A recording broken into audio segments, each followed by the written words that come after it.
Watch for these landmines. Watch for these landmines.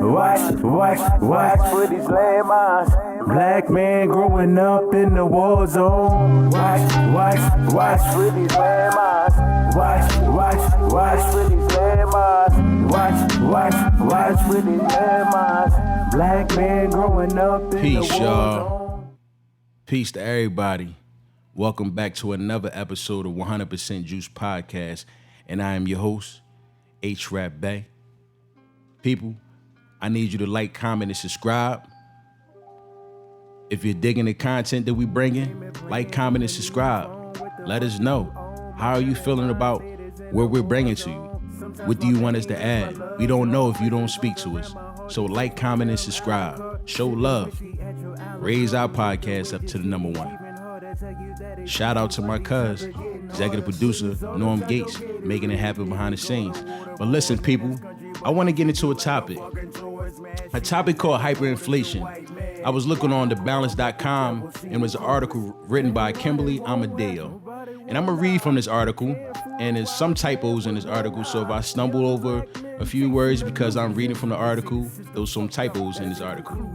The definition of hyperinflation. Hyperinflation is when the prices of goods and services rise more than 50% a month. At that rate, a loaf of bread could cost one amount in the morning and a higher one in the afternoon. The severity cost increases distinguishes from the other types of inflation. The next worst, galloping inflation, only sends prices up 10% or more a year. Causes. Hyperinflation starts when the country's government begins printing money to pay for its spending. As it increases, the money supply prices rise in regular inflation. An increase in the money supply is one of the two causes of inflation. The other is demand-pull inflation. It occurs when a surge in demand outstrips supply, sending prices higher.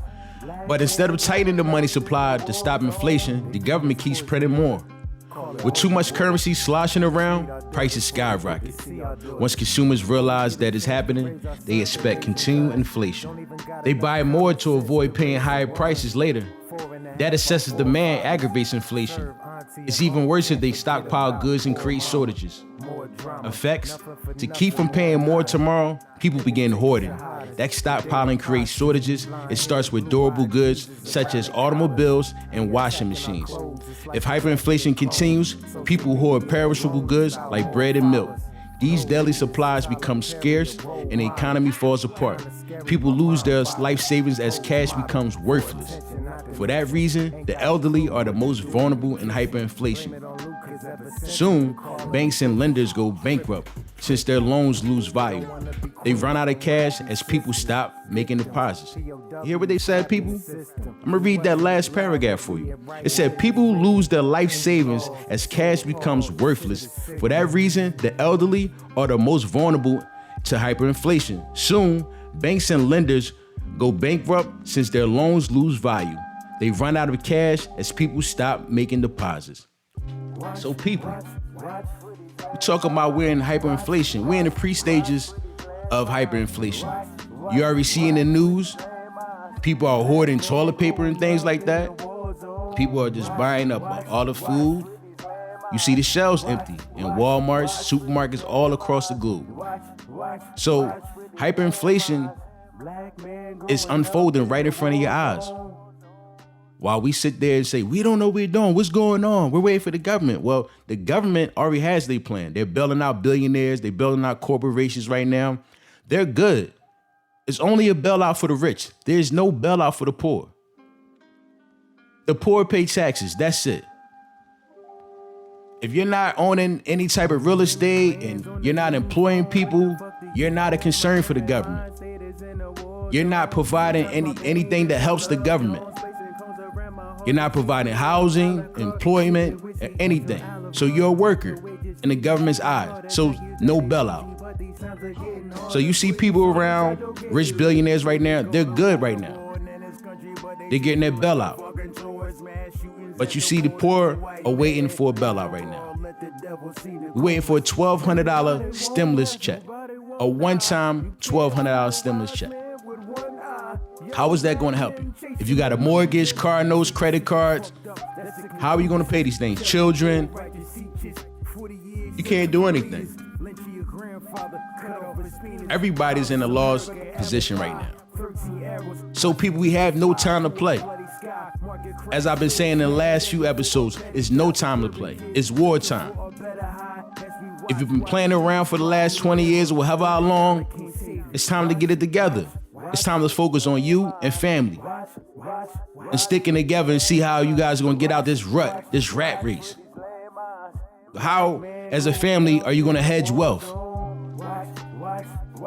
The stock market is crashing. 401ks are done. I just read from the article who said that the elderly are going to be affected. It means pensions are done. That's what they're telling you. Pensions, Social Security is done. Nothing's coming to help you. So that means the elderly be working till they die. It's no more retirement. The land of milk and honey is dried up.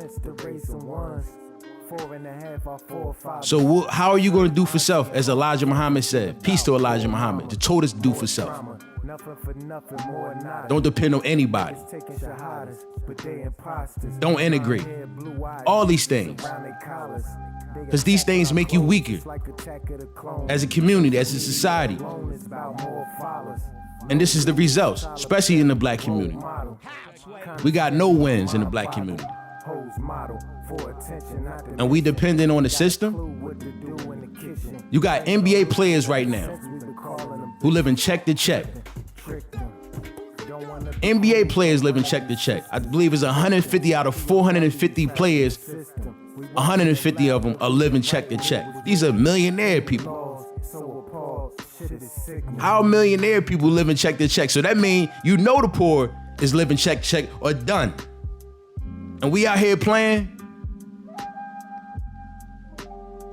Niggas got money phones to their ears. Where the fuck is that? If niggas got all these money phones up to their ear, then the community should be good. We should be coming to all the hustlers in the neighborhood like, yo, put up. We need masks for everybody. Ventilators, all this stuff. Niggas ain't got nothing, y'all. So we got NBA players, not just in the NBA, but the NFL.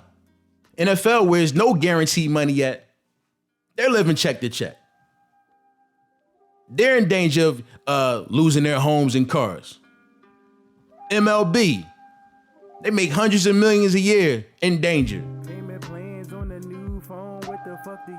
So how can you have your kids looking up to these dummies? They can't even handle their finances, but you got your kids looking up to these dummies.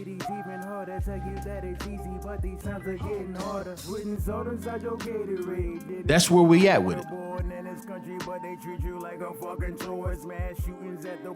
So we gotta realize, again, what's important out here. We need to start getting back to research. It might be too late for a lot of us. It's a laugh now, cry later thing, people. A laugh now, cry later. You laughed all this time, and now a lot of us is about to cry now. You see mass suicides happening. A lot of people are committing suicides because they're losing their jobs. They're losing their jobs, so they commit suicide, killing their whole family off. So it's a lot going on out here. You also got propaganda going on here, saying that black people are the people that's dying the most from the coronavirus. We know that's bullshit. The black man and woman have been used for propaganda in America forever. So if you believe that lie, you fucking sleep. Every disease that comes out in America or around the country, they always try to blame it on the black man. It started in Africa, it started here. HIV, AIDS, Ebola, whatever. Now the coronavirus, we can go on. Syphilis, whatever. They try to use the black man and woman as the guinea pig. No more. You gonna have to show and prove. The people out here believe in these lies. The black man and woman come from monkeys. Show and prove. Because I don't see no facts. Not debate anybody. Negroes out here believing these lies. It's a laugh now, cry later thing. And a lot of us is crying right now. You don't know where to turn to. You see more women on social media exposing themselves for money now. This thing's getting tighter. They're doing anything for money on social media now. They're busting it wide open. This is fact. People worrying about getting their hair done and all this other stuff. And we got a real crisis going on. They saying it's gonna be worse than the Great Depression. And it already starting this. People are just killing themselves all around the world. You just pay attention. And then all our people are not informed correctly around the world.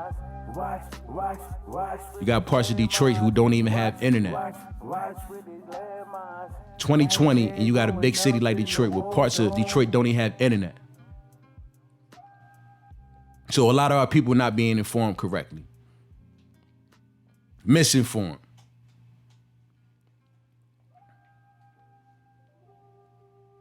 We got a water crisis in Detroit that no one ever discussed. That's affecting our community, the black community. Water crisis in Newark, New Jersey, they don't talk about. Swept under the rug. So we got a lot going on out here. What happens when your water start being affected by this stuff? What are we gonna do? When bread runs out of the store, what are we gonna do? We ain't thinking about that. All we thinking about the here and now and shit. We lived like that forever. Everything we got was fast and we lost it fast. We lived like that forever. We gotta start checking our behavior and start realizing, yo, it's time to start doing something else, something new and shit. Start expressing ourselves in different ways. Because we lost out here. A lot of us lost. And a lot of us, the blind leading the blind. Because we got babies having babies out here too.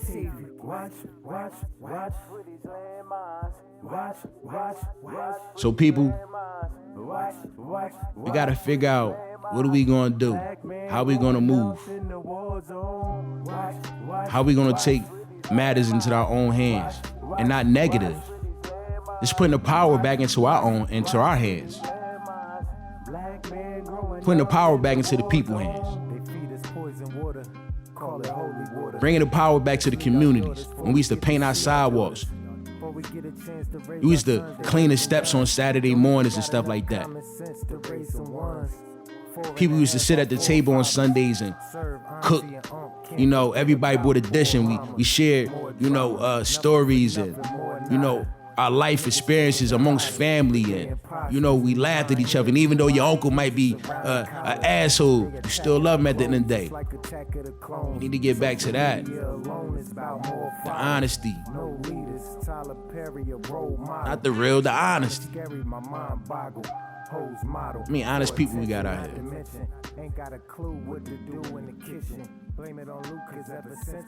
It's your boy H-RAP BEY. Like, comment, and subscribe. Tune into another episode of 100% Juice Podcast. Peace, y'all. Easy, but these times are getting harder. Putting salt inside your Gatorade, then they go to waterboarding in this country, but they treat you like a fucking tourist. Mass shootings at the borders, the white man is your God, let the devil see the chorus. Everybody won't heaven, nobody won't die. You can't fool a wise man with one eye. Young black men chasing illusions. They say the system fucked up, that's the conclusion.